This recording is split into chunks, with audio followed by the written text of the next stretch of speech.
I'm pleased to welcome UVA alumni, parents, and friends today to the latest trends in cybersecurity.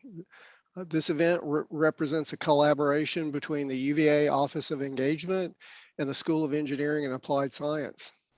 Before we begin, I want to note that this event is being recorded. And if you have questions you'd like to submit to the panelists, you may use the Q&A function at the bottom of your screen throughout the presentation. Our panelists will try to answer as many questions as possible after the main discussion. My name's Jack Davidson. I'm a professor of computer science and the director of the Cyber Defense Program of Study here at UVA. I joined the faculty in 1981 after receiving my PhD in computer science from the University of Arizona. My research interests include compilers, computer security, programming languages, computer architecture, and embedded systems. Sometimes I tell my students I'm jack of all trades, master of none. I'm also the principal investigator on several ongoing grants to develop techniques for protecting networks and critical infrastructure from malicious attacks. I'm very excited to have the opportunity to speak with our three panelists today. And this time I'd like to invite them to turn on their cameras. Great. So first I'll welcome Aaron Hughes, Group Vice President and CISO for Albertsons Companies. In this role, he's responsible for enabling business and securing the infrastructure, digital assets, and payments for a network of over 2,200 supermarkets operating under 20 brands across the United States. Previously, he was Vice President for Information Security and Deputy CISO at Capital One, where he led the team providing security services across all the Capital One lines of business to include card, financial services, commercial, retail banking, as well as enterprise IT, digital products, and data initiatives. Aaron is the former Deputy Assistant Secretary of Defense for Cyber Policy. In this position, he was responsible for the development and implementation of cyber policies, strategies, plans, and operational oversight for all Department of Defense efforts in cyberspace. In addition to his full-time civilian employment, Mr. Hughes is a colonel in the Air Force Reserve, currently serving as a senior advisor to the commander at U.S. Cybercom. Aaron earned his BS in mechanical engineering from the University of Virginia, Master of Science in telecommunication and computers from George Washington University, and MBA from the Stanford Graduate School of Business. I'd also like to welcome Eric Orms, Head of Corporate Cybersecurity and Security Architecture at CLEAR. He's also a Senior Fellow in Defense Studies at the Foreign Policy Council, where his areas of expertise include cybersecurity, information technology, and innovation. Eric has over a decade of cybersecurity experience in the U.S. government, first as an Air Force officer, followed by several consulting roles at the Department of Homeland Security and the Federal Bureau of Investigation. He spent the last decade working in various capacities for numerous private sector companies, ranging in critical industries from banking and finance to information technology. Mr. Orms has worked previously with the American Foreign Policy Council, assisting with the development of and contributing a chapter to cyber insecurity, navigating the perils of the next information age, an edited volume on cybersecurity policy. He earned his Bachelor of Science in Computer Science from the University of Virginia and his Master of Science in Information Assurance from Capital Technical University. And finally, please welcome Crystal Rowe, Senior Director, Cyber Analytics and Quality Assurance at BlueVoyant.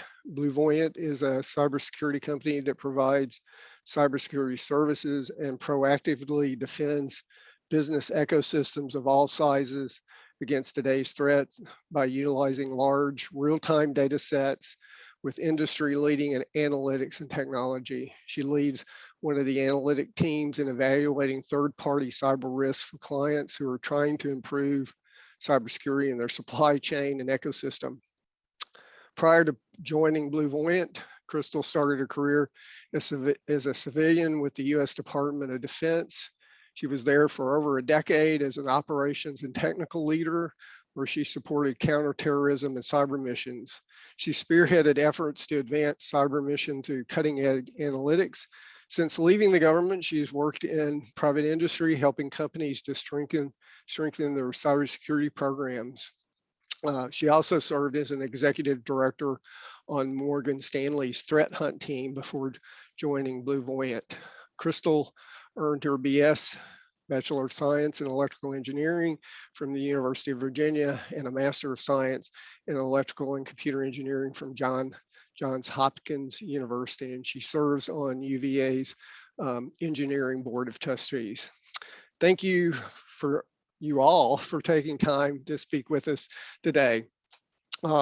So what I'd like to do is, start us off by asking each of you to give a brief overview of the exciting work you're doing, both right now and at your respective companies. And Crystal, do you mind kicking us off? Sure, Jack. Yeah, I mean, you gave a great description of my work. I'm a senior director at BlueVoyant. I lead one of the analytic teams. What we do is, as you mentioned, we help our clients understand the cyber risks with their supply chain. So we build the analytics to discover the digital footprint of each vendor, and then we assess them from an attacker's perspective. So we look at the vulnerabilities that an attacker can leverage, and then look for evidence of compromise. And then once we find and prioritize these, we work with our clients and their vendors to remediate these issues through continuous monitoring. Great. Aaron, how about go with you next? Yeah, no, thank you, and appreciate the invite, and it's great to be back with the UVA community here. So first, the most important thing to know about Albertsons Companies is like scale. So we have 300,000 employees. You mentioned 2,000 plus stores. So as CISO of an enterprise like that, we're very focused on the basics. So certainly we can talk about sort of the bespoke parts of security, but like as CISO, I'm focused on, do we have a surety around the identity of the employees trying to access our data and systems? So can we assure that we've got 100% of employees leveraging multi-factor to authenticate to our systems? Have we onboarded the commiserate applications to support SSO and MFA? And then like similar size companies, we're in the midst of our transition to the public cloud. We still maintain a number of our co-owned and leased data centers, and we're trying to get out of that environment. So again, a big part of my job in collaboration with my IT peers is supporting our journey to Microsoft Azure and the associated security principles that allow our applications to run in that environment. So. Great, thanks. And Eric? Sure, thanks, excited to be here chatting with everyone on, I guess, my favorite topic, which is cybersecurity. Over here at Clear, in charge of the security architecture program. So really what we're focused on is kind of understanding the various risks that the organization faces, and then ensuring that we have the proper controls in place, that they provide the capabilities that we expect to ensure that we are able to defend against external attacks. And again, with Clear being a major biometric company, all of our customer data, we want to make sure that we are prioritizing the protection of that, and that we have the capabilities necessary to ensure that your information is safe as individuals are going about using the Clear platform, and our goal of providing frictionless experience for users, whether that's at airports or at sporting events, what have you. So. Great, thank you. Well, our first, a topic that I think we'd like to hear from you on is obviously, with COVID-19, it's changed, the way the world works. We've shifted to this remote work model. And, with that, I think, the threats have changed, or new threats. I wonder if you could talk about the short and long-term implications of this new working model and the potential new threats that come with it. Eric, why don't we, stick with you on this one? Start with. Yeah, no, happy to start here. And so at the beginning of the pandemic, I was still with Capital One, highly regulated banking and credit card company, and we had work roles that had only ever been performed in what I'll call a clean room, right? So no mobile devices, no outside distractions, very sensitive data. And we very quickly had to adapt to allow those associates to function in a remote environment and have, again, some assurity around the risks and controls. I think, as we all understand, the hybrid work isn't going anywhere. So sort of most important things that we were focused on at Capital One, and I continue to be focused on at Albertsons, is again, making sure employees understand how important their identity is to the protection of the overall network. So we really harp on the signals we can connect on user behavior, right? So the anomalous authentications and VPN, where we see sort of unanticipated MFA challenges, we really focus on collecting those signals so that we can alert on that. For more sensitive applications, we have rapidly deployed like better virtualization that allows the associates to sort of run those applications in that, what I'll call a more virtualized clean room. So they can't do any copy paste of that sensitive data outside the virtual environment. I think the way that we've been able to sort of deploy those capabilities to some degree from scratch is a testament to the sort of security teams around our industries and companies, because I'm sure a lot were caught sort of very flat-footed, where you had traditional processes that sort of only ever happened in an office environment, and for sort of business continuity and sort of enablement of the business as the technology and security teams, you needed to figure a way to do those in as safe a way as possible, with sort of an acknowledgement of certain elements of sort of shoulder surfing and risk. I think that is sort of probably true for all companies, right? So the assurity around identity, how you feel about your virtualized technologies and your VPN connectivity and throughput for the purposes of your business operations. Thanks. So Crystal, I'm sure, BlueVoyant, they're your client companies, this is probably a big issue as well. Yeah, I mean, like when you start working from home, you're basically extending your corporate network to your home network. And so depending on what the policies that a company has, sometimes they might have bring your own device, or you can use your own device. And so we start to blur the lines between your home and your personal life. And so sometimes you might see employees doing personal things on work laptops or vice versa. And then that increases your chance of risk to not only infecting your own home, but also allowing attackers to climb through your home network to the corporate network. And so I think it becomes even more important for companies to have like these strategies like defense in depth and monitoring, and being able to identify anomalies, as Aaron was talking about, for their own corporate network. So one of the challenges with working from home is that sometimes security takes a back seat for the ease of continuity of the operations.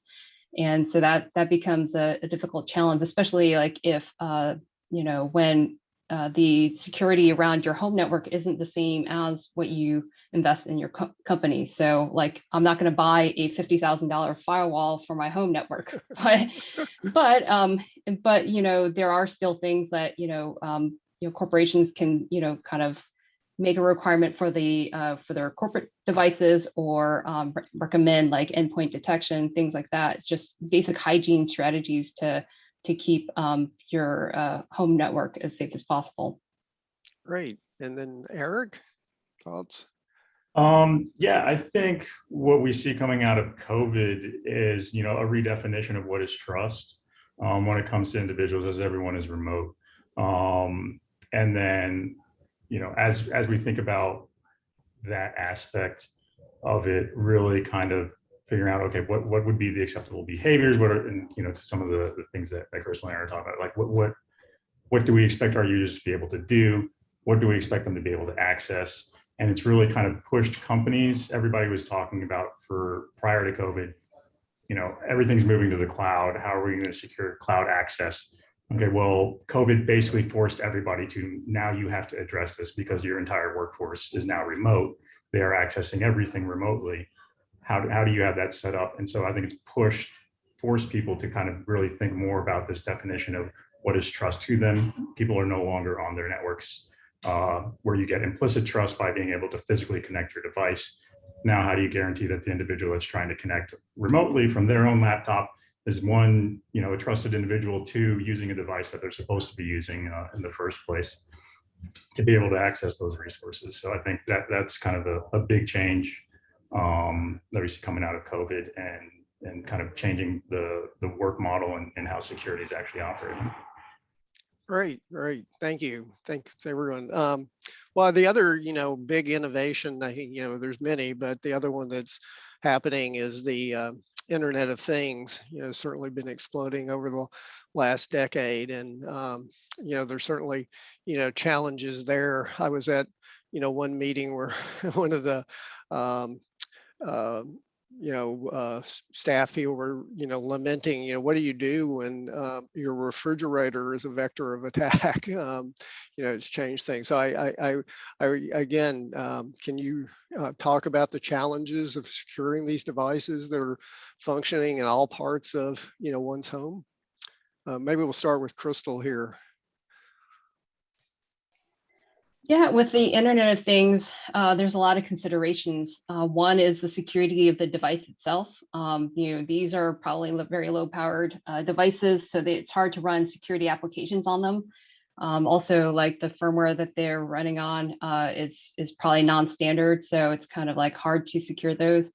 But there's also this other aspect of these devices are collecting information about yourself as well. And that information is being sent to the companies that are trying to make recommendations for you, like on Netflix, like what movies should you watch?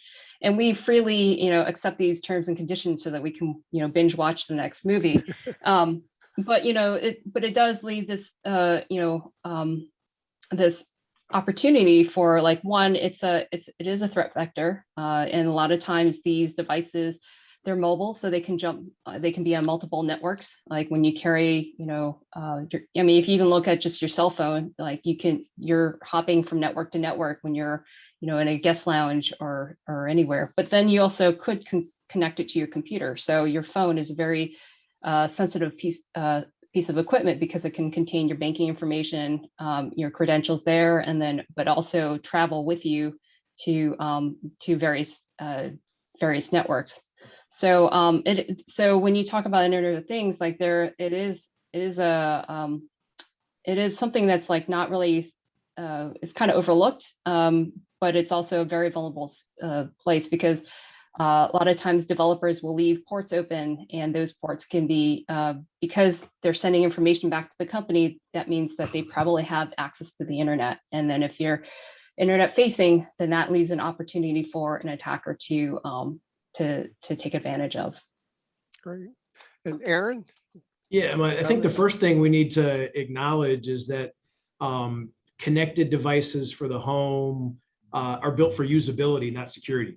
Right. So the manufacturers want them to be easily onboarded to your home network, usable for my grandmother, easily sort of modified for like the less tech savvy. So as security professionals, like we're always playing catch up with like that baseline. And I think there's sort of many use cases out there where just the fact that it is, you just think about the connected camera world where it's like a single factor authentication to sort of look at every corner of an individual's house. There's plenty of instances where folks were sort of coming in where people have used shared passwords and scared babies or been able to sort of capture camera footage. I'll pivot the question a little bit to sort of my enterprise use case, because if you think about a huge manufacturer and distribution operation like a grocery store, right? We got to move food across the country, and everything in my distribution center is a connected device, right? And this isn't something that I can sort of easily scan the firmware of the connected devices with, traditional sort of endpoint, scanning capabilities, Tenable, Qualys, plug-in, vulnerability scanner X. And that's a huge area. Like I've devoted a key portion of my security team to think nothing about operational technology risk, right? Like where have we had to enable our third parties to, come into that OT network? What are the sort of partnerships and guidelines with which the OT providers need to come and look at sort of the vulnerabilities that they have self-identified, because that can 100% introduce sort of risk into my environment, where for business purposes, I might have to have interconnectivity between that OT segment of my network and some sort of other corporate system or sort of other asset for potential business use case. So we think about sort of the Internet of Things all the time in our sort of threat model for Albertsons, and it is a close partnership with the manufacturers of the devices. It's a good articulation of sort of where we're willing to accept risk, because we absolutely need to sort of produce or move food, and where we've had to have some pretty strict SLAs to either segment or take off the network Internet of Things or operational technology devices that don't sort of meet our security standards. So absolutely something that we're thinking about day in and day out at the grocery business. Great. And Eric? Yeah, I mean, I would, kind of take what Aaron was saying and Chris was saying, like, we're talking about these Internet of Things devices, and I would say either in an enterprise setting or at your home setting, I would ask, do you actually need that? Like, do I actually need my toaster to be able to talk to my cell phone so I can, get my nice crispy toast in the morning? I personally don't, but some people, maybe they absolutely do. And so again, we're talking about, at the end of the day, kind of the risk, and what's the risk that you're willing to accept. When we talk about a lot of these Internet of Things devices, there's a supply chain kind of related issue to it, where you had developers that are trying to quickly make code to push out products. Some of this code is reused code. You don't exactly know what the development process is going on. And, working at a technology company, and the concept of shift security left, where, these companies that are making these things, eventually, as more and more incidents begin happening across IoT things, this is not very heavily regulated, standardized space. The concept of trying to shift security left in their development process and their design process to make sure that these things actually have more to them than just code that somebody grabbed off of Stack Overflow that says, hey, it allows you to do this one process. We really need that, except it also uses a vulnerable code base. Those are the types of things that I think are going to happen over time. But right now, it's, again, it's when individuals aren't forced to, it creates, higher overhead costs for the development of these things. So at the end of the day, really, you kind of need to think about what's the overall risk that this device could potentially pose to your organization or to your home. Do you actually need it? We're seeing everything, more and more things get connected. So it's inevitable that, you're not going to have a choice. All toasters are going to be connected to the internet. But for the time being, right now, I'd say that's something else that people should probably consider. Great. Well, shifting gears a little bit to kind of, maybe more the business side of things. Certainly, with the various attacks we've seen, ransomware against companies, the insurance, for cyber coverage has become a must-have, and because of the attacks, I think the policy, the coverage that it costs in terms of buying a policy has really gone up. What are any thoughts about this emerging cyber insurance industry? Is it here to stay? Is it a must-have kind of thing for any business owner? I mean, certainly large companies, I think, do it, but what about the smaller companies? Is this an important thing now? So I'll jump in on this one as someone that has been intimately involved in the renewal of a policy recently. To answer the tail end of your last question, like, we live in a litigious society, so I would say that even doesn't matter the size of your company, it's worth having some level of coverage if you broker in personally identifiable information or other things that could expose your firm to liability. Other part of your question, cyber insurance market's not going anywhere, right? You see the increase in ransomware. I mean, just anecdotally, I can say for a minor increase in my coverage, again, thankfully, I've got an insurance team and I'm just sort of describing the controls of our program, so I didn't have to get in the nitty-gritty of this. But for a minor increase in coverage, we saw nearly a 50% increase in our premium. And that's like consistent with like my peer group of having gone through this. And I think it's because it's the front page of the newspaper or the blog that you read or what have you for the last like 18 months, right? I think companies are, for better, for worse, in a lot of instances, deciding to pay ransom, which is sort of driving up insurance costs because that's sort of a covered loss.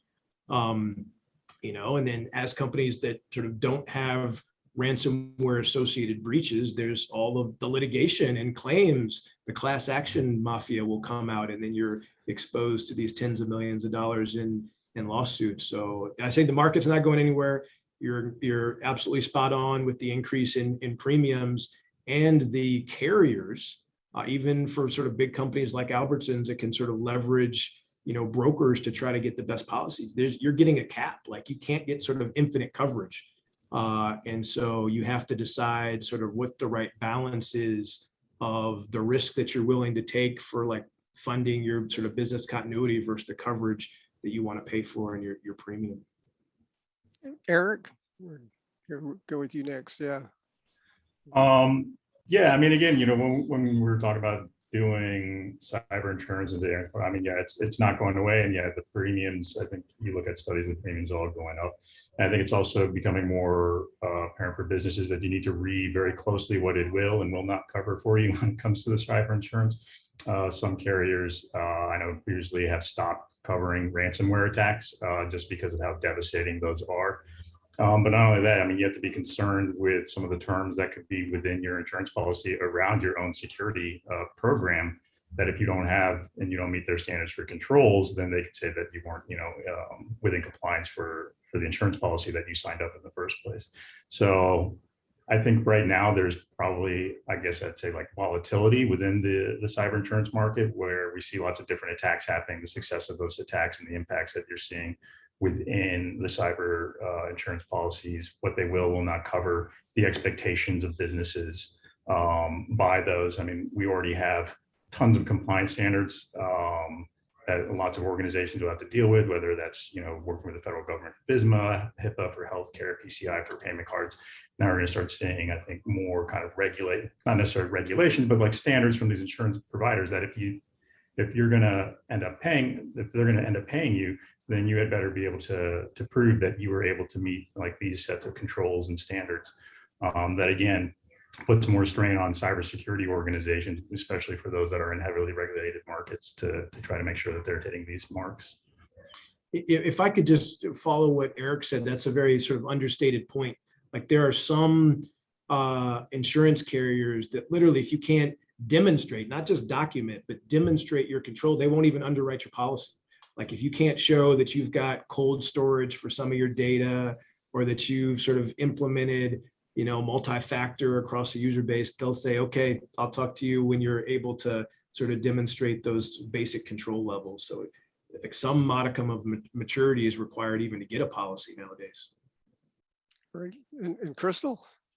Yeah, I'll just echo what Aaron and Eric said. Like cyber insurance companies, I think the premiums are going to go up, and then the coverage is going to be limited. A lot of them circle around, data breaches and ransomware. As we're starting to see with attacks more recently, like you might see instances of double extortion where you've got to pay a ransomware and also pay so that your data is not posted in the dark web or being sold somewhere. Insurance companies are, I think, starting to shift more towards being a data-driven in making their assessments. So I think previously you might have to like show some security, like fill out a questionnaire. That was probably several years ago, but now they're doing their own assessments of each of these companies. So they're using data just like everybody else is to make their decisions, and also score you based on like how you compare to your peers. I think one of the interesting areas, and I think a lot of the it's going to be interesting to see as I think these attacks are starting to become more prevalent, is liability, and especially in situations like when there's life and death situations. Like, so if a hospital is under a ransomware attack, are they liable for the care that they give to people? Like, are they responsible for disclosing that they are under attack so that people can make a decision of whether or not they want that care? Or if they turn away somebody and because they can't support them, and somebody dies, like, are they responsible for that too? And so I think there's a lot of things ahead that haven't been decided. And unfortunately, as the cases arise, I think that's when we're going to be pressed to like make these assessments and decisions. It's a growing area. It's not going to go anywhere. It's only going to, I think, just become more prevalent in people's cybersecurity strategies. Great. So, of course, there's the human element in all of cybersecurity, and I wonder if you could talk about, from your experience, what systems are you using to kind of combat or defend against kind of the human weakness, maybe insider threats or whatever. And I'll stick with you, Crystal, on that one. I'm sure you've got, through your clients, that's a big issue. Yeah, just from previous experience, a lot of things that we did, at least when I was on the threat hunting team, was developing defense in depth. So a lot of times when an attacker lands on a network, it's pretty flat, and so that means that they can touch key systems, critical systems, without much effort. So one of the things that we were very focused on was how do you create these layers of security. And then also we employed a zero trust model. So, trust no one, trust but verify, I guess. But should these people be touching these systems, or can we monitor and sort of standardize the way the traffic flows so that we can do easy monitoring, or at least be able to look for anomalies in the network, so that we can say this is not a established process that we've seen before. What's going on here? Who do we contact? Even just getting simple things like what's the inventory for a company. You could have 1 million devices. How do you track them? Where are they located? And who should access them? So we were trying to answer these tough questions. But a lot of the strategies that we employed were around monitoring and being able to look within a network, understand how it flows, what's normal for it and what's not, and then start asking the hard questions of, who owns this, who's responsible for this, do we understand what this process is, what's the business impact, should something happen to it, is it a critical system, and who has privileged access. So even just identifying the people who have privileged access within the network is also hard. Great. And Eric? I like to tell everyone cybersecurity is fundamentally not really a technology problem. I say it's fundamentally a human problem. When you look at it from the perspective of the attackers are people, when you look at it from the people that are being targeted, for the most part, we're talking about people, when we're talking about the majority of cases within which breaches occur. People are getting phished, they're clicking on malicious links, they're downloading malware. When we look at some of the problems with the insider threat portion, we have things that you can do like user behavior analytics that are looking into what looks like normal for your own users when they go out of normal. But also it comes down to, okay, if an individual's account has been compromised, technically that's what insiders, or that's what external threat actors like doing, is to pretend they are users on your own network, and they try to emulate what they're going to do in terms of connections. They like to use, live off the land binaries, lull binaries, whatever programs you have on your computer, to actually go out and act as if they were that administrator and start doing their malicious activity. There's things that you can do internally, but I also think that there's more things that can be done externally as well when we talk, again, human element, where we can look at, again, from some of the foreign policy type aspects, where individuals that are operating in foreign countries are launching a lot of these cyber attacks that are causing a lot of this damage. That partnership with law enforcement across internationally to try to help address the other side. I think a lot of us focus on, okay, the attacks that come into my space. There's more that I think that can also be done on that partnership aspect to try to prevent these from happening in the first place, or at least try to stop these individuals from continuing some of these ongoing attacks. And you see some of this, but some of the countries obviously where these individuals operate out of, those types of legal partnerships, I would say, are not necessarily the strongest. I think there's a lot within the foreign policy realm that could be done there to also assist kind of that other side of the human element. Great. And Aaron, you get the last word on this one. Yeah, I think it's well understood that humans are the weakest link, right? I think the Verizon breach report last year asserted that something like 85% of all breaches were initiated because a human made a mistake, either in a misconfiguration or clicking on something. You can obviously focus on your security awareness program and the hygiene components and educating your user base. Again, look at your threat model, right? The executives are likely to be targeted more. So, do you have any programs that can sort of monitor, their digital persona to see if any of their either personal credentials or work credentials have been compromised and are being used? I think Eric mentioned the user behavior. I think in a highly regulated industry, and again, I'll go back to my experience at Capital One, we were able to invest in the development of an insider threat program that could sort of leverage the signals of how our users were, supposed to interact with systems and data to be able to sort of identify the abnormal behavior when they were doing something. And obviously you can put in sort of DLP controls for sending sensitive data out. But it's a hard problem, right? Because the nefarious actors want to emulate sort of trusted user behavior so that it doesn't ever signal anything on your sort of proverbial cyber dashboard. So yeah, definitely a hard problem. You typically see in the more highly regulated spaces a more robust insider program. Great. Well, we've all certainly read, every day in the newspaper, about ransomware attacks. And of course, the Colonial Pipeline one was a huge one, got a lot of press along lines of, the gas pumps and that kind of thing. Can you speak, to what your, company and you're doing about, ransomware, and is there, particular things that are very effective there? Again, we'll stick with you, Aaron. Go ahead. Yeah, I'll start off by saying, for sort of my peer group here, any security practitioner, like, ransomware is not a new thing, right? So, but like, the media attention has sort of ratcheted up the awareness. I just wrapped up earlier today my third board meeting in a row where, like, all I did was present on ransomware readiness.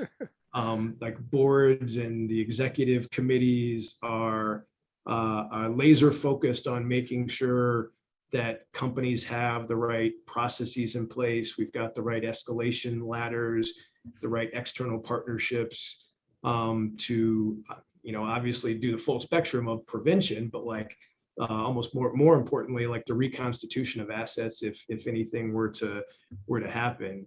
There's sort of no silver bullet in the space, but like, plan for that bad moment that your company might have, and like make sure that you've done. There's CISA and many government if you're not in a sophisticated cyber program, or your company doesn't have a ton of resources devoted to this, like, the government has put out plenty of like well-refined checklists and best practices and sort of the low-hanging fruit procedures that can really help a company at least sort of raise the barrier to exploitation a little bit for the ransomware groups out there. But it's turning into like a business, right? Because so many companies are paying the ransom that there's ransomware as a service, and it's not going anywhere for the foreseeable future.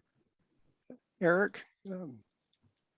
Yeah, I mean, it is a business. I think I read an article the other day that ransomware operators are actually franchising now, which I thought was pretty interesting. And yeah, I think Aaron mentioned like the Verizon data breach investigation report, which if anyone out there hasn't seen it, Verizon does every year and kind of puts out trends within cybersecurity. So if you're really interested in learning kind of what some of the trends are, that's a good source of information.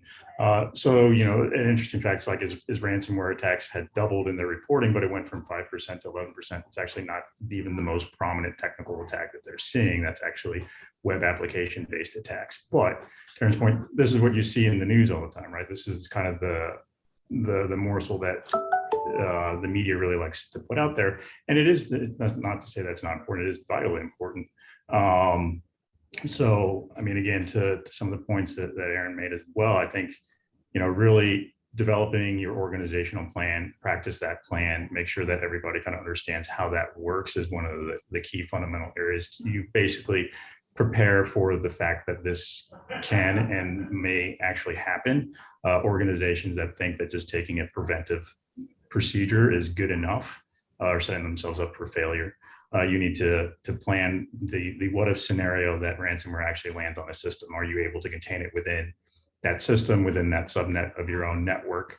what happens if it begins to propagate? And I think, organizational preparedness is probably one of the best things that companies can do, because there's so many different controls, there's so many different technical controls that companies can implement. And again, it's all going to be really dependent upon your architecture, what your risk is, where your critical assets are, and kind of how you have set things up as to what makes sense for your organization. But kind of holistically, if your organization is not actively going about figuring out what do we need to do to prepare for this scenario, then that's probably one of the biggest failures that a company could do. And then Crystal? Yeah, it's been interesting to see over the last several years how the ransomware attacks have risen, but then they've also kind of increased in their sophistication. So I guess more recent ransomware attacks have been leveraging trusted relationships. So at least in terms of our company, companies are coming to us and saying like, we have a very robust cybersecurity program to look at things that are within our borders, but we rely on all these other vendors, and if something happens to them, one, it could disrupt operations, or two, they could swim upstream from their vendors up to them. So that's another attack vector. So when companies come to us, with their list of vendors, we'll do like like I mentioned earlier, we look at each of the vendors' digital footprint, and then we try to look to see like, do you have, open ports, like open RDP ports, like ransomware and RDP. The attackers like to look for open RDP ports because it gives them an opportunity to get into the network. Yeah, so it's looking beyond your own borders, and then also understanding, where are your weaknesses? I mean, even in the pandemic, we're starting to see weaknesses in the supply chain.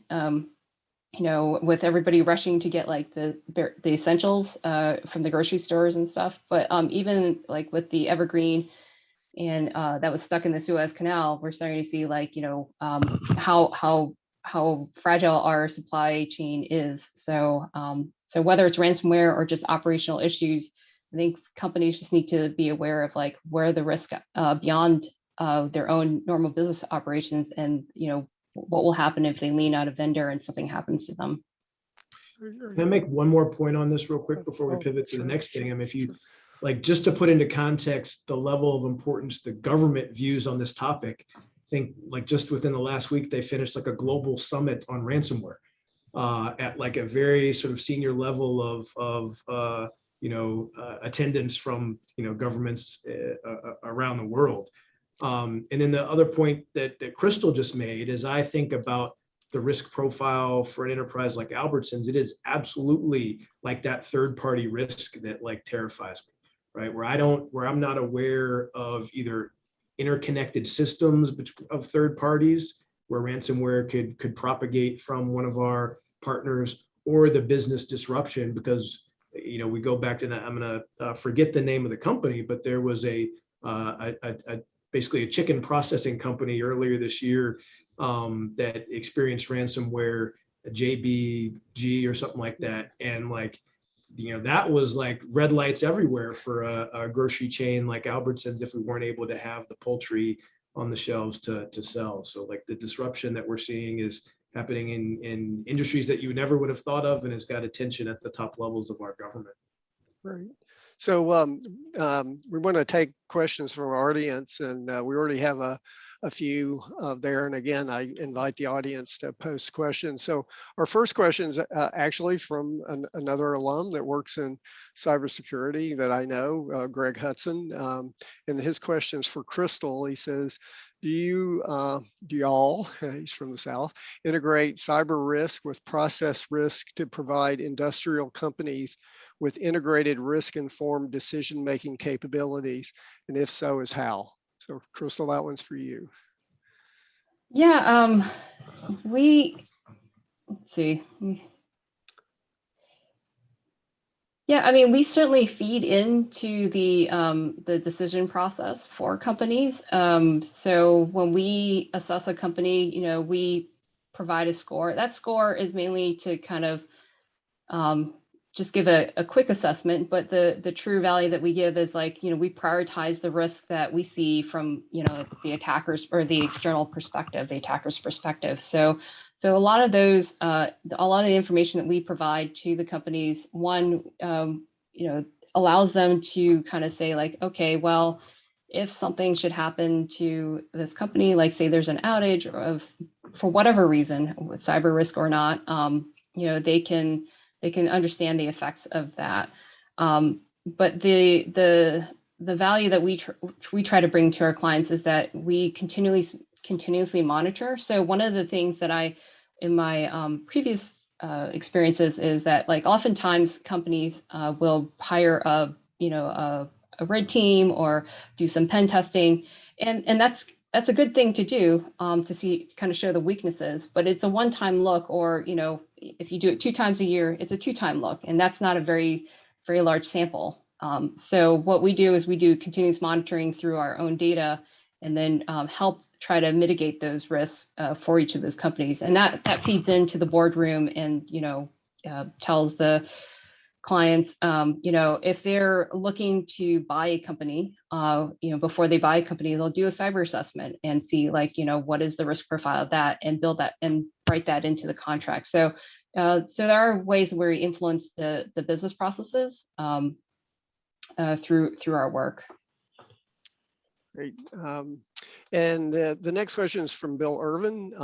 He asks, is any progress being made on the Holy Grail, not just defending against attacks, but launching a counterattack to the IP addresses? And since I think everybody on the panel has, DoD experience, I wonder, if anyone can comment on that, going after those guys. I'll jump on this one real quick and just say that, putting my previous policy hat on, and then sort of even today, like in the United States and on our commercial, like we live in incredibly fragile glass houses.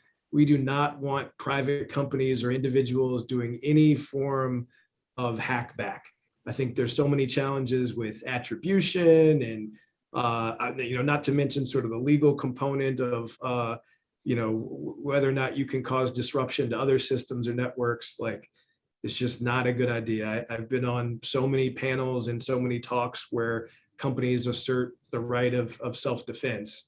And I think this is just a different domain where we've got to leverage the partnerships with the relevant law enforcement or government entity to try to build a better sort of collective defense, to use an overused term there. But sort of the counterattack and hacking back is not a business that any individual or company should assert as a policy position. Eric? Yeah, I mean, I would agree. I would agree with Aaron. I've been on panels where this is asked before too. And like you mentioned, the big problem in cyber, going back to kind of what I said about trust, is like the attribution aspect. Most companies are not armed to actually figure out attribution for attacks. Even for the US government and doing investigations for data breaches and stuff, it takes a good amount of time for them to feel that we have good confidence on who the attacker is, the infrastructure that they're using, and how the attack was able to be perpetrated. If you just go back and you see the first IP address that might have just tried launching a DDoS attack against you, and you decide you want to go DDoS that IP right back, next thing you know, that server is owned by a foreign government, and then oops, you just launched your own cyber attack against another country's government.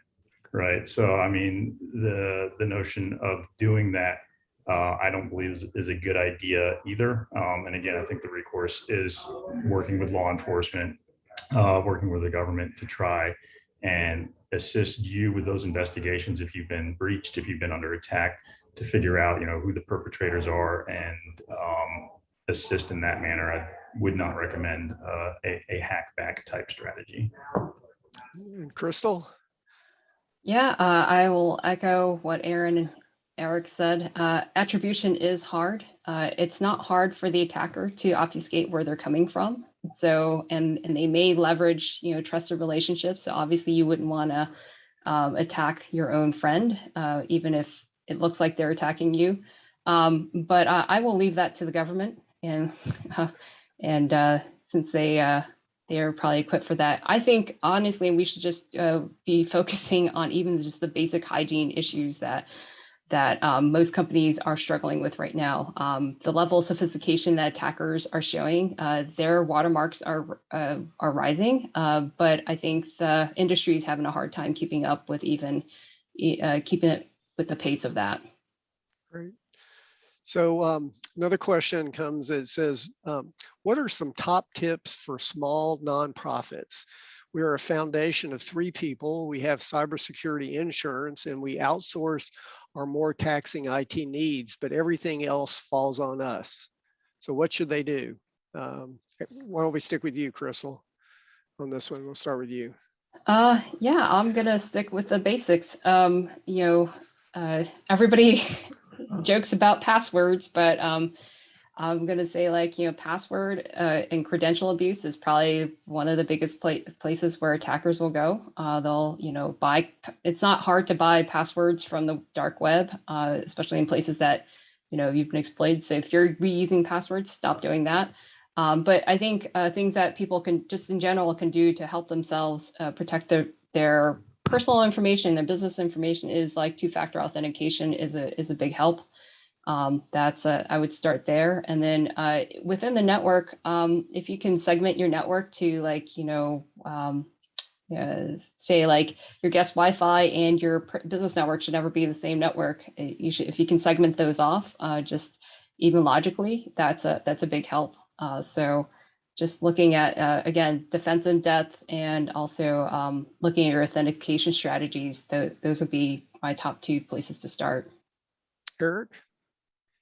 Yeah, I mean, I would agree. At the end of the day, the attackers need to gain access somehow. So that's either through that password reuse aspect, or again, I know DHS has their saying, stop, think, click or connect.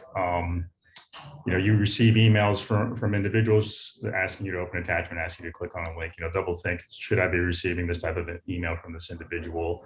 If you have a way to, double check that out of band, which would be calling them or some other communications method than just replying back, that's going to help on that access portion. And again, using password managers can assist you as well. LastPass is a pretty good one for kind of smaller organizations or basic at-home use.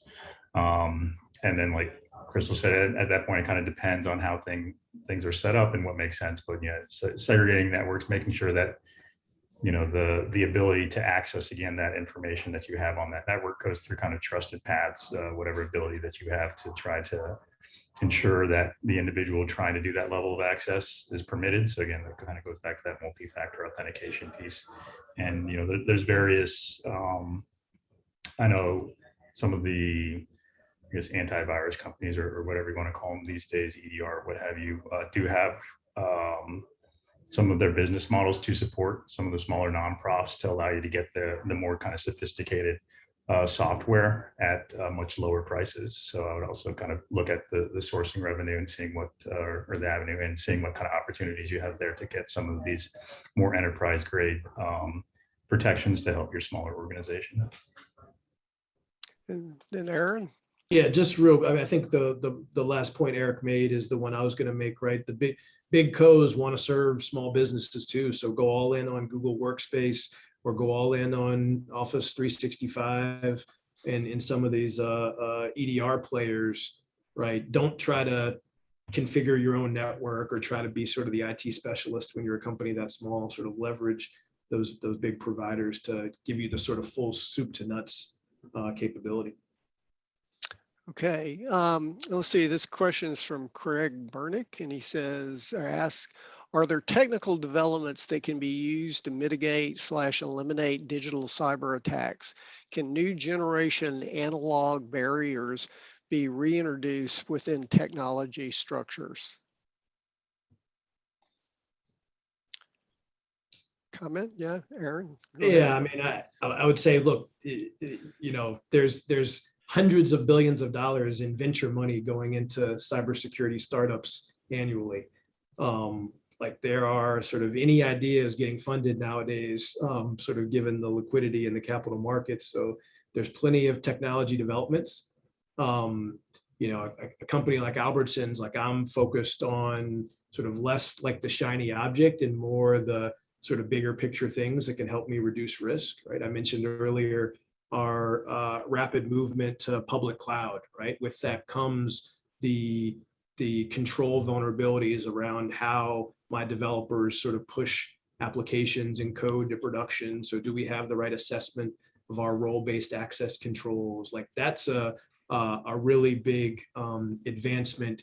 Sort of the industry buzz term is cloud entitlements management, and then there's cloud security posture management, right? The configuration around your cloud environment.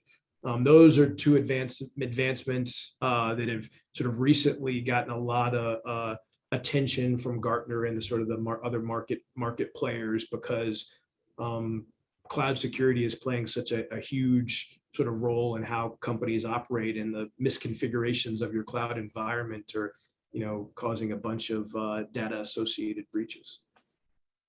Crystal, I'll go to you next.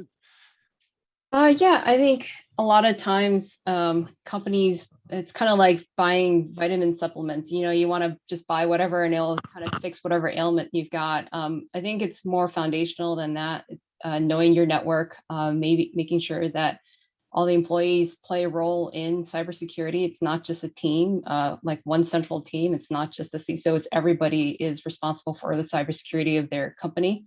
But knowing your network and understanding how it works. I mean, I think that's one thing that attackers do have an advantage. Once again, on the network, they'll sit and watch. They can sit and watch for a while and see how things work. So understanding your business processes, I think and how that fits into your cyber strategy.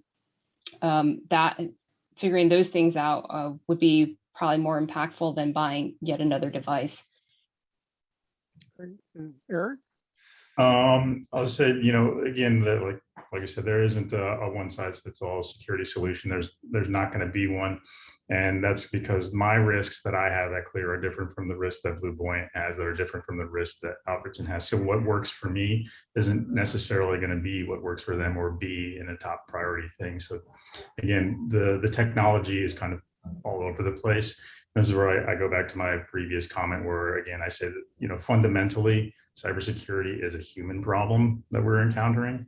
Technology is not going to be able to solve all those aspects. It needs to be an acknowledgement of that human problem and working with people, with the users, as well as making sure the technology is there to provide those kind of technical controls for when they slip up, to, again, on the other side where we're talking about for some of this hack back and some of the other attribution on that foreign policy side, trying to get the partnerships in place to actually address the individuals that are launching these cyber attacks in the first place, to really holistically get a better handle around the cybersecurity problem and the issues that we're running into. Great. Yeah, well, let me go ahead. Just add one thing. So the other thing I would focus on is your data strategy. So understanding like where your data is coming from, what insights it gives you into your network, and how they all tie together. That's a big challenge with small and large companies. So making sure you have like the right monitoring in place, getting the logs from everywhere, from your endpoint to your servers to like your firewall. And being able to piece together that story of like, if an attack happens, how did it happen? Where can you see it? Can you prevent it in the future? Things like that. Great.